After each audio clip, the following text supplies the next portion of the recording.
Hi, everyone. Welcome to eLearnChat. Where talk, it's knowledge. Here we go.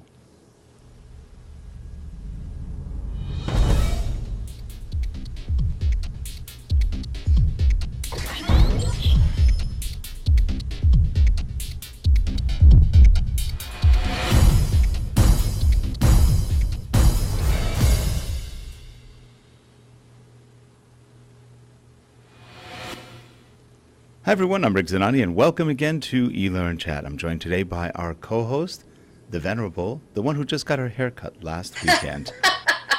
It is Dawn Mahoney. Hey, Dawn, how are you? Hi, Rick. How are you? I'm doing great. Welcome to a pretty summer day. It is a pretty summer day, and with us today, we've got someone we know, but we've never had on the show before. And it's funny, when so people thrilled. ask us about guests, we try to rack our heads. Who do we invite? Who do we get? And I'm usually running about 350 miles an hour the wrong way, trying to figure out who do we need? What do we need?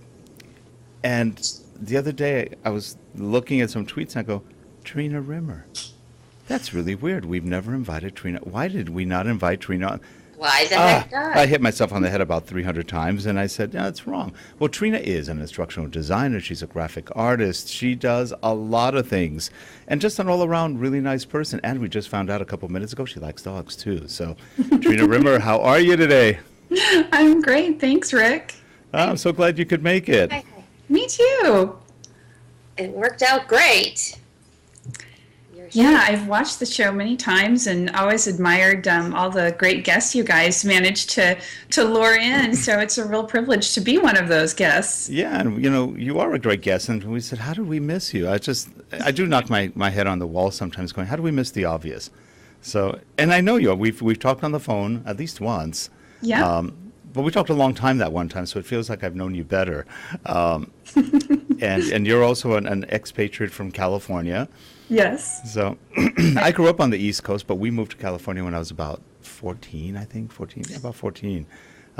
So this is pretty much where I've been ever since. And Dawn is up in Wisconsin. Wisconsin. Pretty day in Wisconsin. And I'm in Florida, lovely Sarasota, Florida. Oh, I love Sarasota, though. Just not right now. This time of year, I'm not a fan. It's a little hot, but yeah, the home of the finest, whitest, sandiest beaches in the world, I believe, is our rep. Oh, yeah, why not? And Trina's here to talk about the other skills that instructional designers need. It isn't just all about being able to do captivates and articulate, right?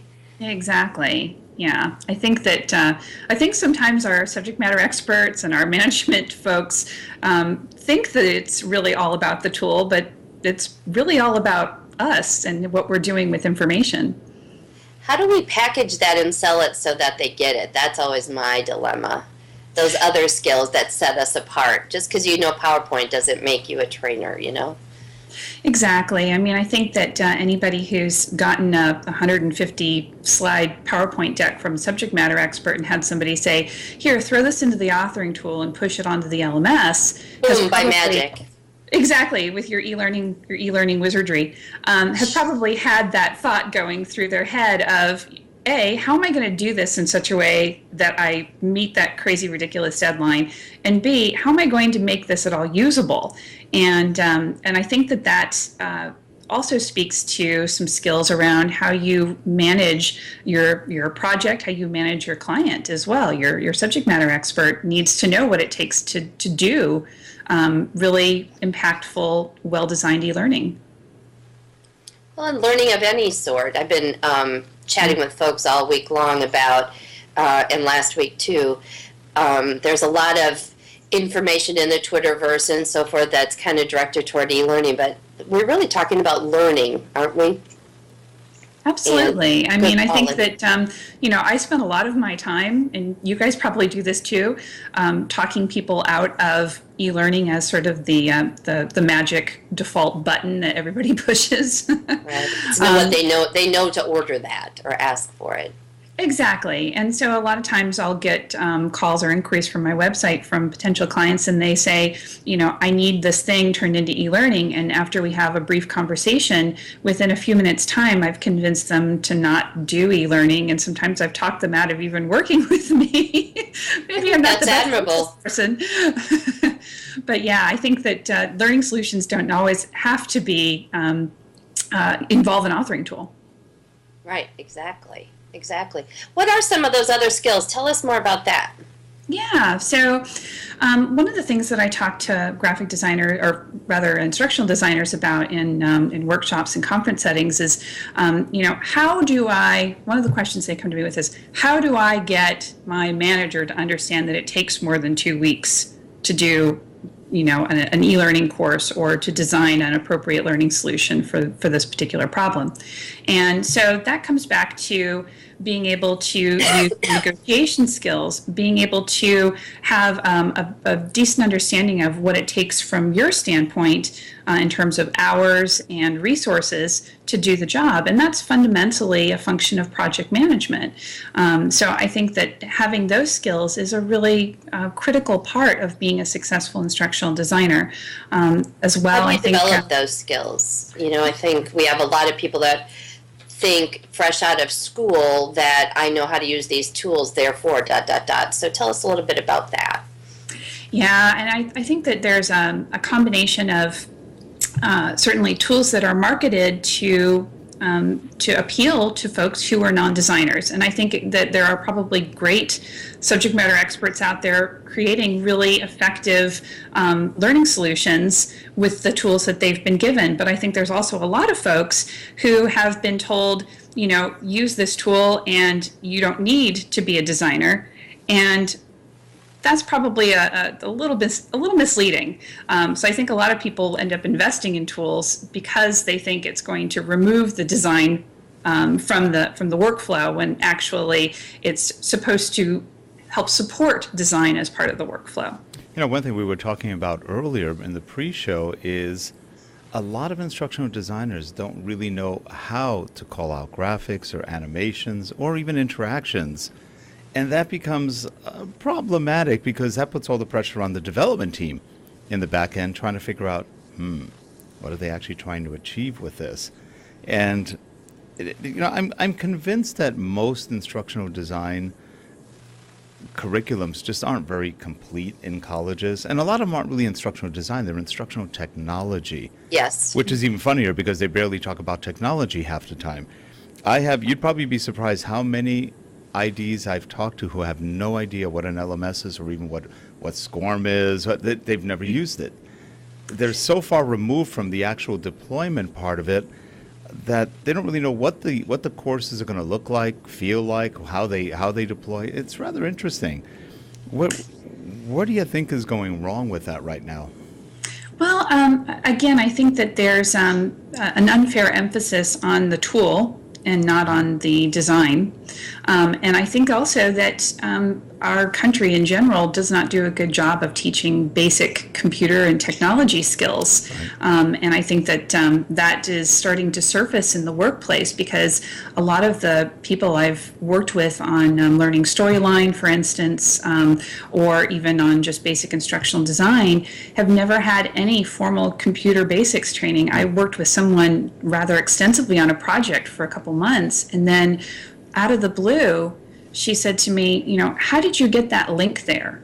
And it took me a minute to kind of piece together what she was talking about. And it turned out that she didn't know about basic functions like copy and paste. I explained what a system clipboard was to her.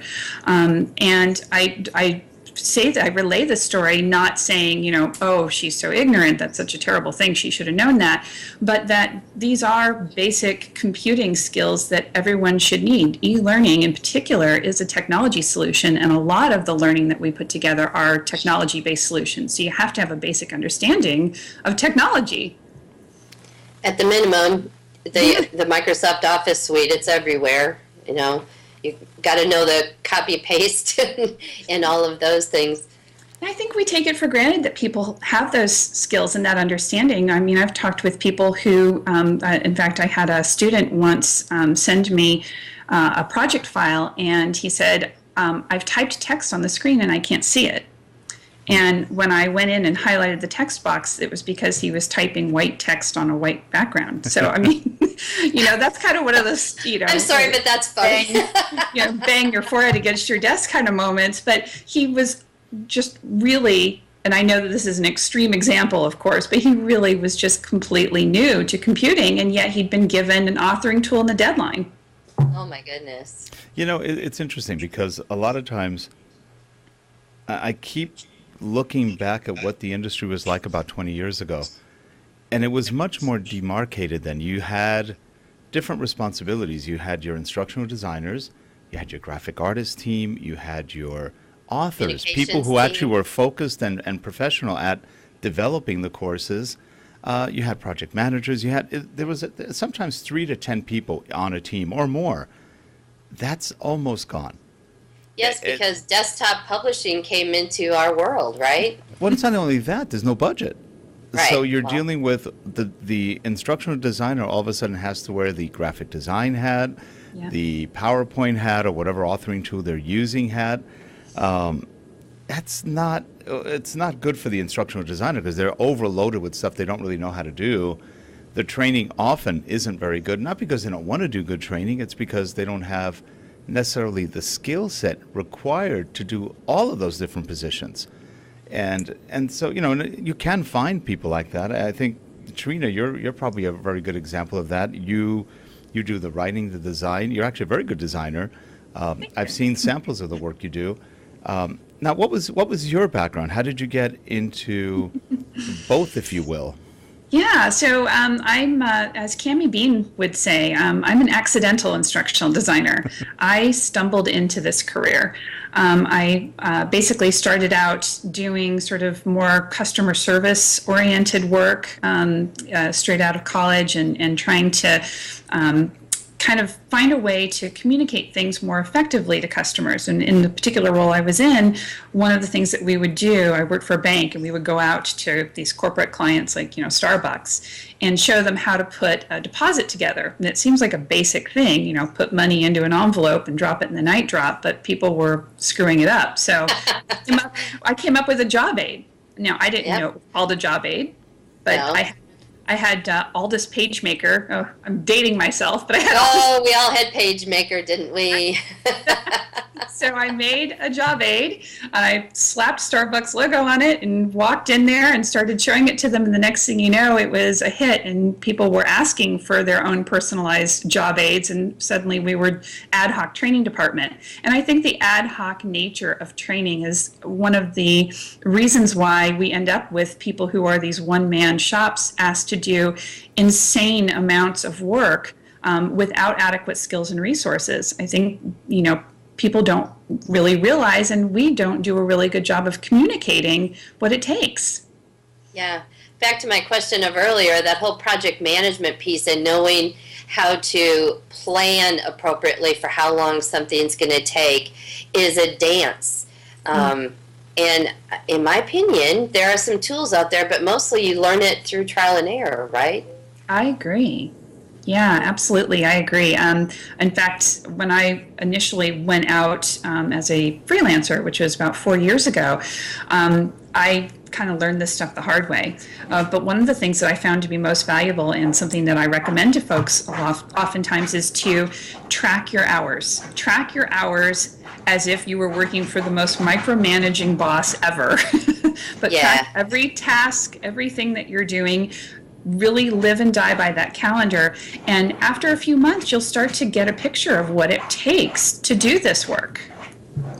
Especially, I guess, don't track it if you're learning a new software tool necessarily, because it takes you longer, 2 or 3 times as longer. But once you're in your groove, that would be a good time to start tracking your time.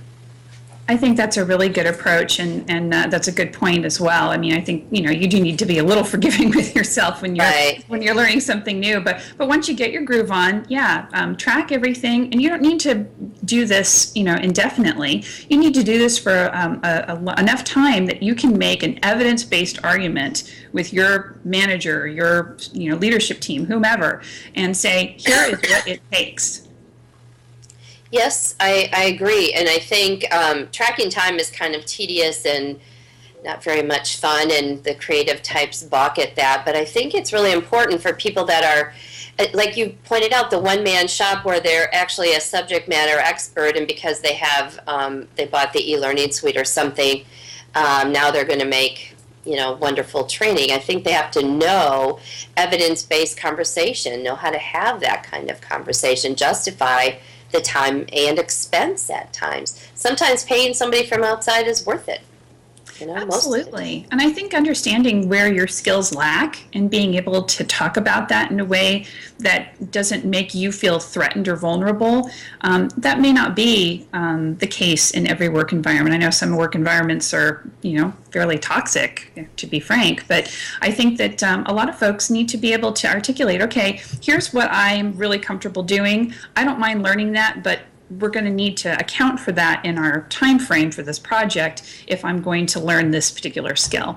And I think being open about that and being honest about that is the first step towards not only building your skills, but also enhancing your credibility.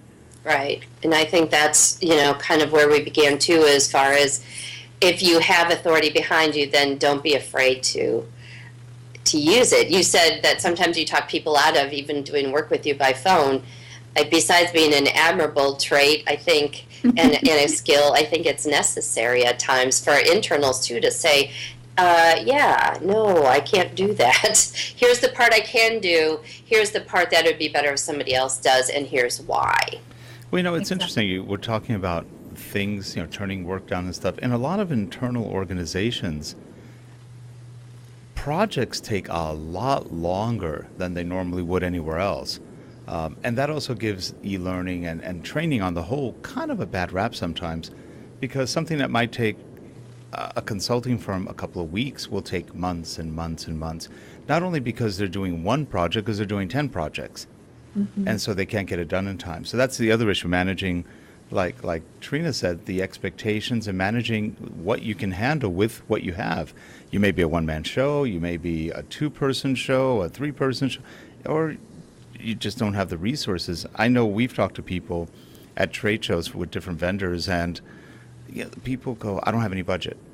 Yeah, they go, and then you always get people saying, can I get a free copy of this or a free copy of that? It's like, no. It's like, but I understand that. Yeah, me too. I totally understand it.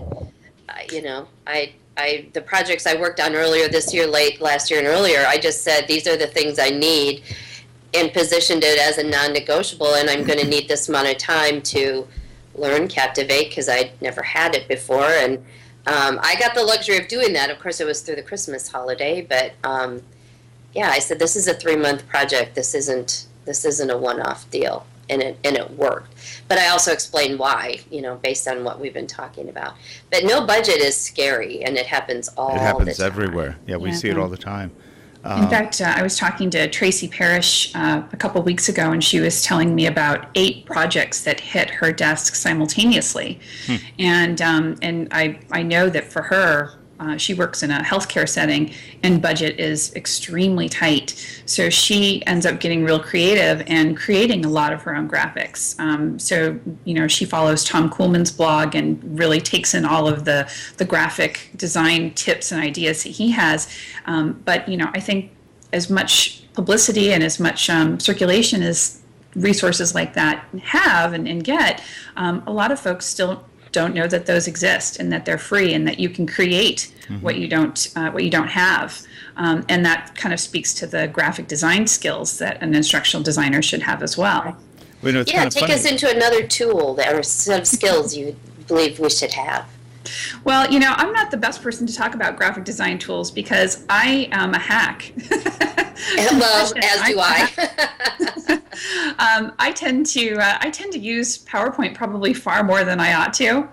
I do every day. Yeah, I mean, one of the most brilliant ideas I've come up with, and I saw again Tom Kuhlman blogged about it somewhat recently, was a couple years ago I needed a particular graphic, had no budget for it, certainly wasn't going to pay out of my own pocket for it. So I thought, how can I recreate this? And so I basically took that comp of the graphic, pasted it into PowerPoint, and then used the freeform tool in PowerPoint to trace the outline of the item, and then used shapes to build shading and give the depth that I needed for the graphic. And it worked beautifully. The client was blown away by the quality of the graphics, and I didn't spend a dime. I basically just traced off of comps. I use it as an image editing tool every single day of the week. Yeah. I don't always need to open Photoshop, is what I know. And there's a lot of times when it's good enough, you know. And if I do need to go into something more robust, GIMP is a free sort of Photoshop editing style, tool, photo editing tool, and it's very robust. There's lots of free plugins for it, and you can pretty much do anything with that. And furthermore, there's gazillions of free tutorials out on YouTube for how to do things. So a little bit of Googling and you can get a very specific set of instructions that help you do the basics. Have you ever, GIMP is open source, and if you don't know about it, it's always been good, and it's still good. Yeah. have you ever seen Aviary? That's another good one. Yes. Yeah. Aviary is kind of cool because it has a whole mess of different modules, and it's basically, again, like Photoshop, but a little bit easier. Yeah, well, it's more intuitive. And people will say to me, well, how do I find out about these things? Oftentimes I'll think of the pricey software that I can't afford and don't have budget for, and actually Google, free equivalent of Photoshop, free equivalent of Adobe Illustrator. And then you'll see all of the options that come up, and there's an assortment of great little tools out there that are free or open source. Yep. And a lot of them, there's web-based now. You don't even have to download onto your hard drive anymore. And a lot of people don't really realize, I call it a little bit of Photoshop snobbery, but you can do an awful lot with PowerPoint. You absolutely can. And it's cool. It's easy, and it really fits that kind of e-learning graphic that most people like to see. Flat design, you know. Yeah, it's actually pretty powerful. And ever since you can remove backgrounds easily, that's not a bad way to get rid of a background without having to go to Photoshop or any other tool. Our graphic designers still like Photoshop best, but the ones who get into PowerPoint kind of amazingly, I didn't think you could do that. That's pretty cool. And especially tables. I have seen graphic artists create tables in Photoshop for no good reason other than... No good reason. There's really no good reason. It takes forever, and then try to maintain it. Yeah, try to maintain it when table info changes a year later. Or exactly. We had one course where we had something like, literally, I think it was 250 tables. It was a long course. There was a lot of modules, but then they all changed, and it was all done in Photoshop, and it was horrible. Yeah, that would be awful. I have a friend who works for Edelman, the really big company in PR world, international company, and I met him at the presentation summit, and those people are, the Microsoft gurus, and he said most of the time we recreate some table or image that the clients provide, because we can have control over it, just like what you were saying, Trina. They recreate it in PowerPoint, and it works great. That way they can change color on a dime. They can do whatever they need to do. I also use PowerPoint to create a lot of custom icons too, because if you can just combine some shapes a little artfully, and then put them on some sort of a background to kind of ground them a little bit, you can have a whole set of icons. You can probably make a whole set of icons, in this under an hour, and have a nice tight little visual library of icons to pull from for your course, and it really doesn't take much time and effort to do that. Now, you're being very humble, too, because Trina, if you haven't seen her work or samples of her work, you have a very nice touch. It's a very fresh, cheery, upbeat style, and thank you. Like And it's a hard one to find. It's a really nice touch. So, well, I think fundamentally, learning solutions should be about the humans that are supposed to take in the information that you're presenting. And so you need to speak to people like a fellow human, and you need to, sort of let your personality come through a little bit. And a lot of designers, especially new designers, think, that design means theme. Like I need to come up with a shark theme or a Frankenstein theme or some sort of a theme. And I always say, you know, that's great. I mean, it's wonderful to have a motif and to be able to creatively tie that visual motif into the message, but you can also more simply just come up with a fresh, approachable look and really focus on the language. And that's where I think writing is a skill that comes in, and that's really important.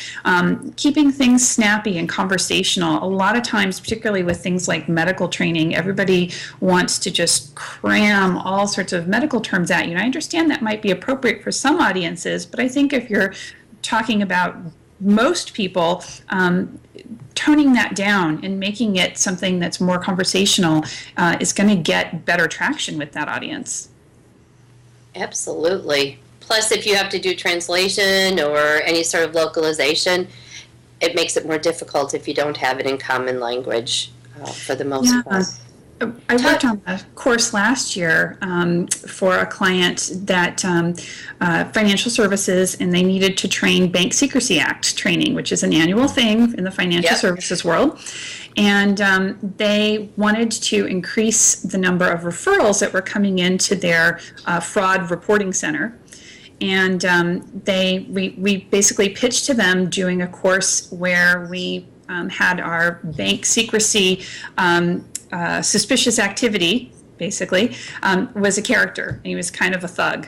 And so he uses the course as an opportunity to talk to you about all of his nefarious deeds and how he pulls a fast one on financial services and on customers. And so using this approach that was more fun and fresh and had like a comic book visual style caused them to have unprecedented completions on the course, huge positive feedback on the course, and a 400% increase into their call center. Now, all we did was take the clients, we had very little time, very little budget, we just took the client's existing PowerPoint, rejiggered the words so that it was more conversational and as if it was coming from this character, created a little character just using PowerPoint shapes.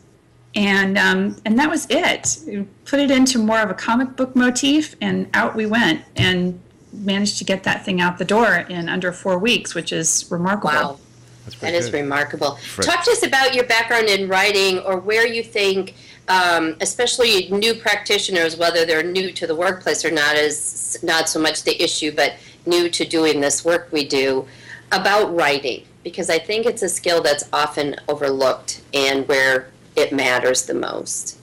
Yeah, I think a lot of people think of writing for instruction as being the same as sort of writing, kind of those IKEA instructions that come with your bookshelf, and I think those are notoriously vague and open to interpretation.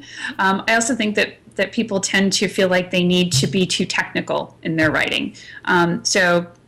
In terms of how you gather that skill, I think it's actually through creative writing. I think practice. Find people who blog that you admire their writing style. They don't even have to be writing about stuff that's relevant to work. It could be stuff that you enjoy in your personal life. And take those cues. Try thinking about removing some words. Think about one of the fun things that I did with some friends a while back is this notion of your biography in 6 words.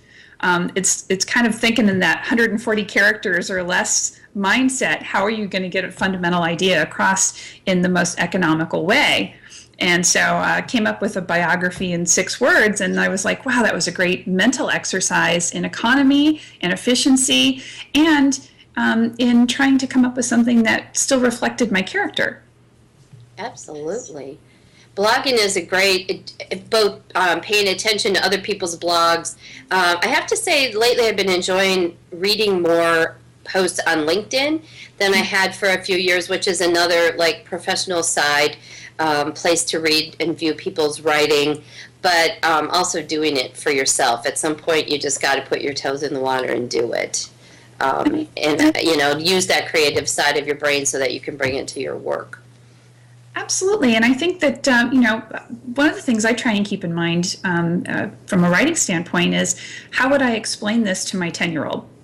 If I can't explain this concept really efficiently and clearly to my child, not that our audience are necessarily children, but if I can't do a good job of that, how am I going to do a good job of sort of boiling this information down to its essence for my audience?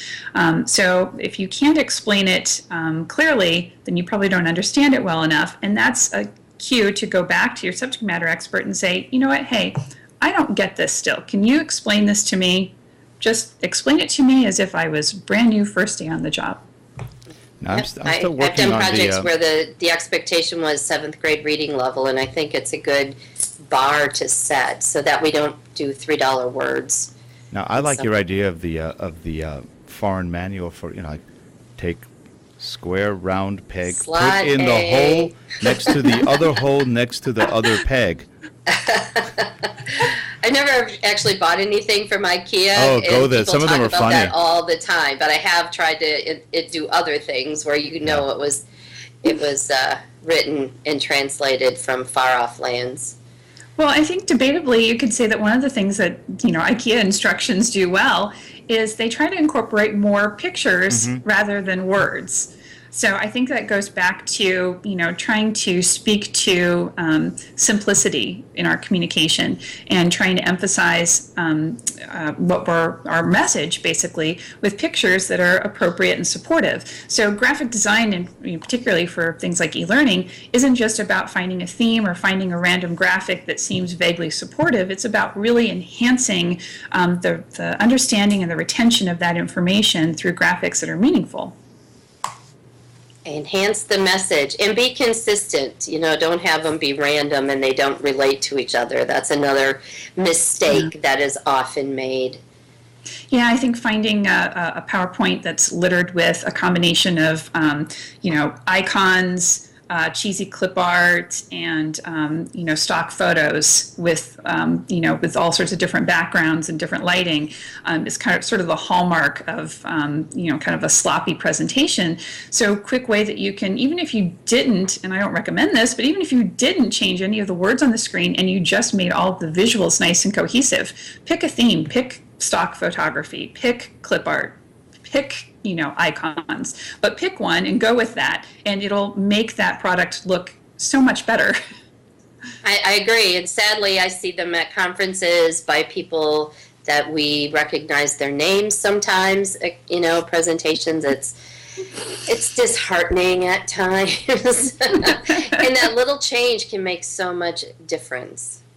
Absolutely. And I think that it really doesn't have to be that you go out and you basically get your master's in business and you get your graphic design certificate and your audio engineering workshop certificate. You don't have to necessarily master all of these skills at once. You'll build on them naturally over time, but I think understanding what you're missing and then actively pursuing that as part of your own professional development path. And that's kind of another message I like to share with folks, is that if you're in a position where you're sitting around waiting to be developed, you're probably going to be sorely surprised because nowadays companies expect you to develop yourself. That's true. And you know what? That's a good place to end this show. That's a little food for thought over there. Professional Development 101. 101. Exactly. Trina, we'd love to have you back on. I would love to be on. Thanks so much. This is such a great conversation. Yeah, this has been 33 minutes. It went really quickly. Really gosh, yes, it flew by. It just flies by. We try to make it painless. We're actually painless interviewing, so and no anesthesia and we didn't needed. let Rick hardly talk. No, you guys. I love that. Dawn was on today. I tried to warn you. I'm a talker. Oh, I love it. I love it. I'm so glad you joined us today. Thank you so much. Oh, thanks so much for having me. And for all you guys watching the recording, please subscribe and give us feedback. We'd love to hear from you, and we will be posting Trina's website and other information on the show notes, so you can get a hold of her get in touch with her if you need to. We'll have her web URL up there. The show will be up a little bit later today, and I think we'll be streaming live next week again. Unfortunately, for those who are wondering, we lost our stream. Yes, the whole company went under. So it's like, okay, end of stream. It happens. We like the recordings a lot, so this worked out great. Oh yeah, all the views are really in the recordings, but it's fun to have the stream because sometimes you get people asking some pretty good questions from the chat room. You're stuck with me for a minute. Have a good one, Thanks for everyone. watching, everyone. Yeah, Trina, thanks for being here. We'll see you soon. Thanks. Bye-bye. Oh, by the way, before we end, are you going to be talking anywhere in the near future?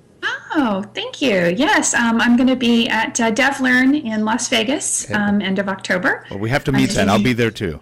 Yes, I will look forward to seeing you guys. So what are you going to be talking about at DevLearn?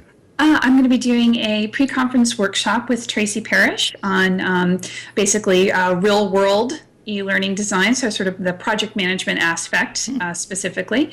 And then I'm also doing a concurrent session, again, with my sidekick, Tracy, and we're talking about e-learning visuals on the cheap. So. That's good. Yeah. I know all about it, so good. I don't think I'll be there. I don't think at this point. But if I am, I'll look you up. Sounds good. Have a good one, everyone. Take care. Thanks. Bye-bye.